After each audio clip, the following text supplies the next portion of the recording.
So I was talking about rotator cuff muscles, isn't it? Which is also called as musculotendinous cuff or rotator cuff, which itself is 5 marks question. How is it made up of? Sits. See, this is glenoid cavity, which is quite shallow. The glenoid cavity is deepened because of the attachment of the fibrous capsule around. Okay, no, sorry, not fibrous capsule, fibrocartilage. This fibrocartilage, which is shown in light sky blue color, is glenoidal labrum or labrum glenoidal. Okay, above that, this green line is fibrous capsule. Attached to the fibrous capsule, we have the tendons of these musculotendinous cuff muscles. SIT, S-I-T-S. Supraspinatus, infraspinatus, teres minor, and subscapularis. Okay, then so below the coracoacromial ligament or below the deltoid muscle, we have subdeltoid or the subacromial bursa, which is quite big in size. Okay, because deltoid we will be using in different directions to bring about flexion medial rotation, extension lateral rotation, abduction 90 degrees. So almost all movements, whatever we are performing with the shoulder, it's like being performed by deltoid actively, because of which it is under lot of friction, because of which we have a lubricating agent over there, that is the bursa. Okay, which is nothing but extension of synovial membrane.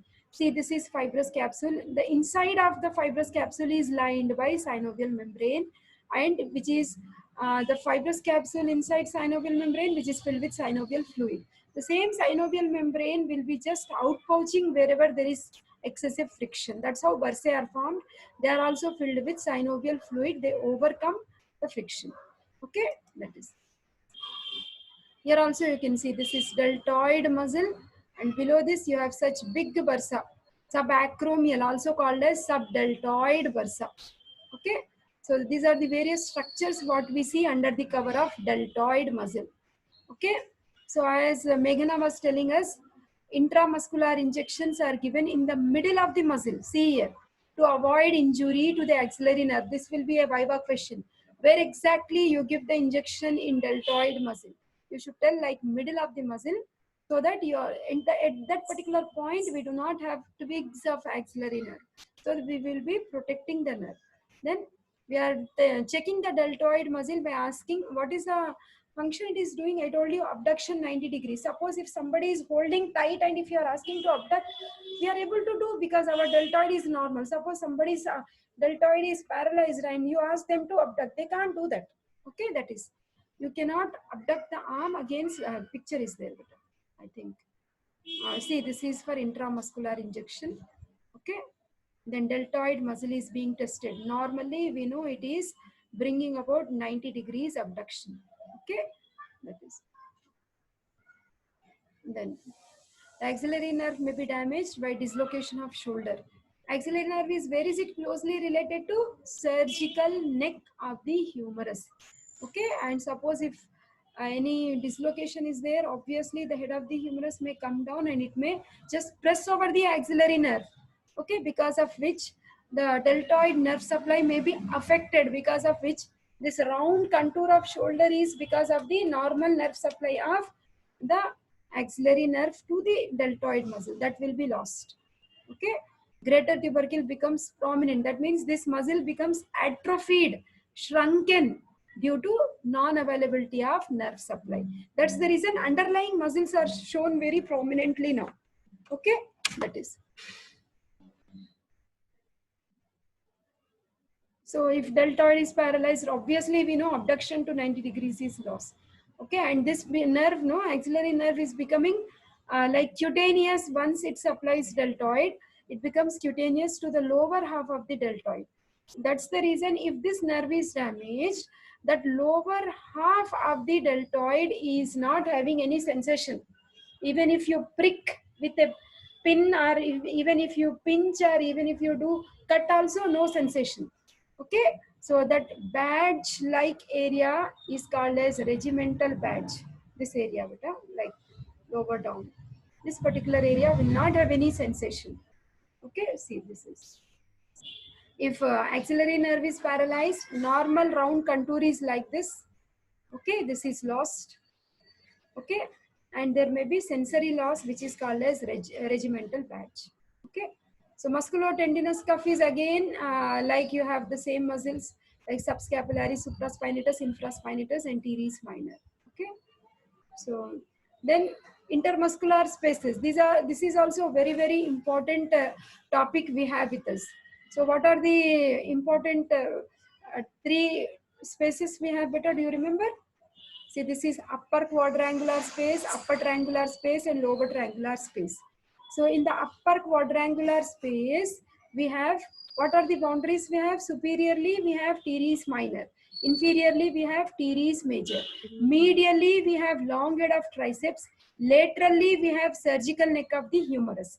Okay, contents are like we have axillary nerve and posterior circumflex humeral vessels, in the sense artery and vein. You can see very clearly from the inside inner aspect of the deltoid, axillary nerve is going and innervating. This is about upper quadrangular space. If you understand this picture, you can write in your own words. Then this is lower triangular, upper triangular space, I'm sorry. Superiorly it is bounded by teres minor. Inferiorly by teres major. Laterally by long head of, what are the contents? Circumflex scapular artery. Circumflex scapular artery and vein. Okay, this is the lower triangular space. What is the superior boundary we have, beta? This one, superior. Teres major. Okay, what is the medial boundary we have? Long head of. Okay, what is the lateral boundary we have? Shaft of the humerus. Very good. What are the contents we have? Radial nerve, profunda, brachiae, artery and vein. Okay, so this is. So this, whatever I told you is written and you also write in your own words. Okay, axillary nerve itself can, see, though it is a very small topic, it has come as an essay question once, better. Axillary nerve. Okay, so it's a very small nerve. It is running through the upper part of the axilla. No, it is entering into the quadrangular space. It's also called as circumflex nerve because it is winding around the surgical neck of the humerus. Because of the nerve supply to the deltoid, because of this nerve supply, the round prominence of shoulder joint is seen. From which cord you will see the axillary nerve is coming, beta? Ulnar is the cord. Posterior cord. Very good. Posterior cord. Okay, ventral rami of C5, C6. Posterior cord of brachial plexus. We will see axillary nerve. So axillary nerve, also called as circumflex nerve, is the smaller terminal branch of posterior cord. Passes through, just now we saw. You write the same boundaries, repeat it. Okay, where it lies below the capsule of shoulder joint.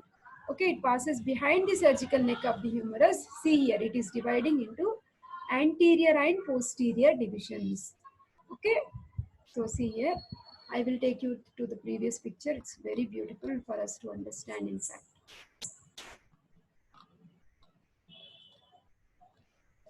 This one, see, this is our axillary nerve.